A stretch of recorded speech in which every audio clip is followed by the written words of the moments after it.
Good morning and welcome back to Allergic to Stupidity. It's nice when the mouth works. It is the 12th and it's a relatively nice day outside and it should be Happy Saturday. And I do have an environmentally thing that I will post probably tomorrow that it will make us smile as all this crap and stuff that's going on is happening, that it's nice to see groups of people finding solutions for all this extra waste, especially polymers and plastics and anything that's fossil fuel oriented that doesn't biodegrade very well. However,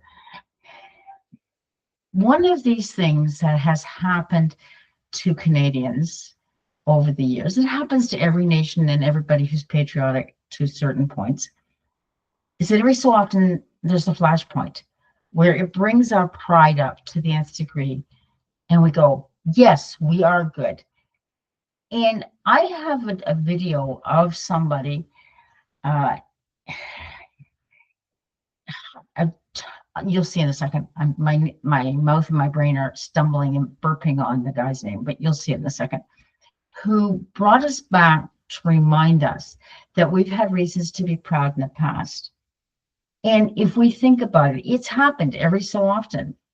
We have things like Lester B. Pearson, who helped push the United Nations and pushed for it to be, Canada to be a peacekeeping country.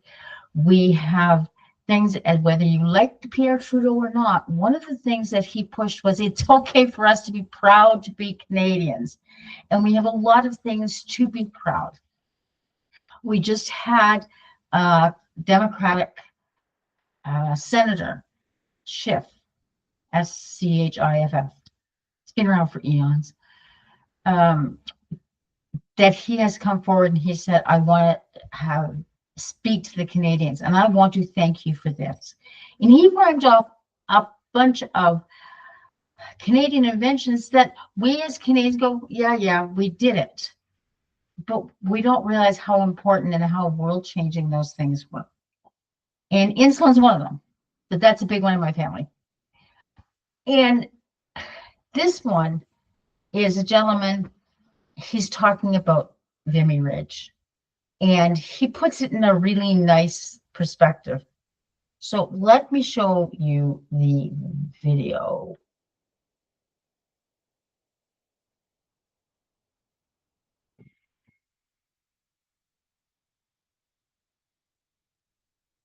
Oh, unfortunately, we do have to watch the stupid ad.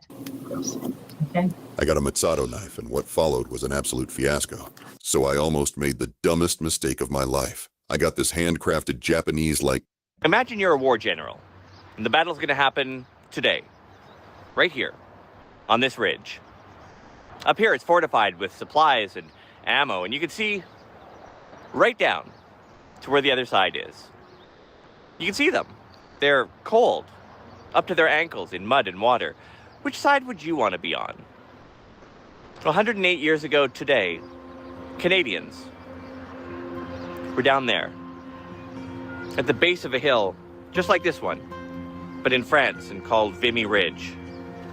That ridge was high, fortified, bristling with barbed wire and steel and guns.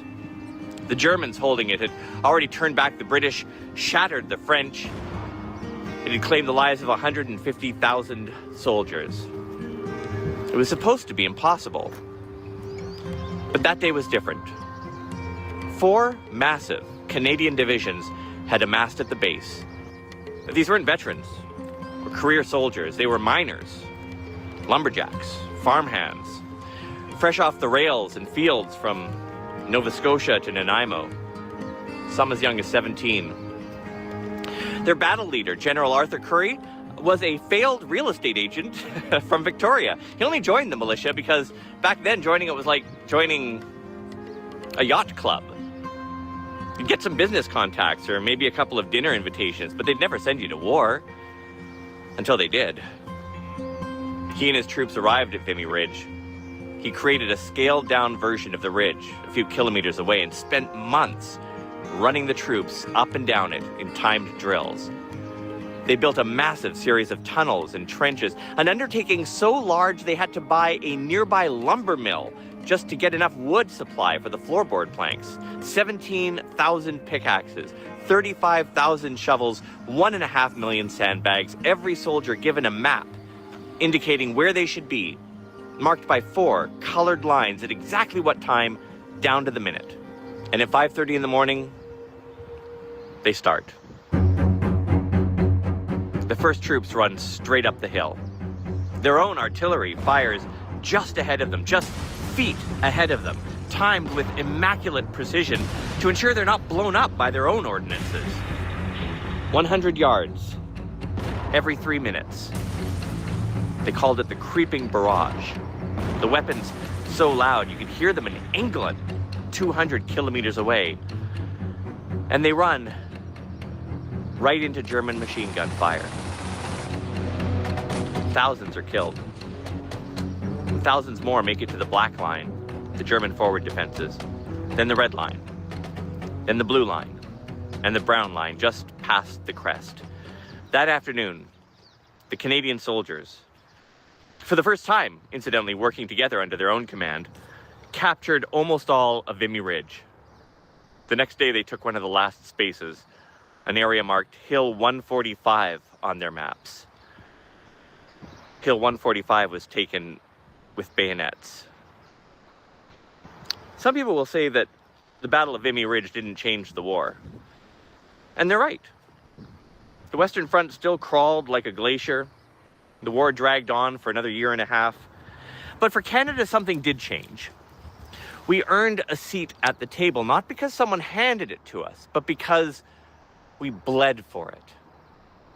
And back home, the newspapers lit up with pride. Towns renamed themselves. Some people refer to that day as the birth of the nation, as if nations are born in the roar of gunfire.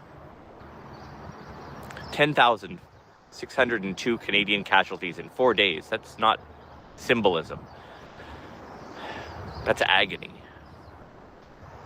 So when the names are read today at the ceremonies, when silence hangs over the ridges and wind moves through the trees like a nation exhaling, remember this.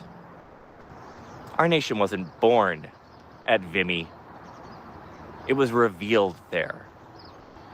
Pulled from the mud, the smoke, the staggering cost of our troops. Vimy did not make us a nation. It showed us we already were. You know, today, new tyrannies are spreading and we face another test. Like those soldiers, we can choose to stand against fascism, against the creeping normalization of hate, just like they did when the cost was their lives. And they paid it anyway. On a cold April dawn, praying, Lord, keep me strong, for the hill here to climb, for the enemy crime. For my loved ones, Lord, help me go on. The burning smoke in my eyes, the wounded looking up to the skies. Blood where men fell, Vimy Ridge is my hell. But we're taking Hill 145. Fire those guns, boys. Walk and don't run, boys. 100 yards in 3 minutes. Just keep your heart in it. As 1, 2, 3. Fire those guns.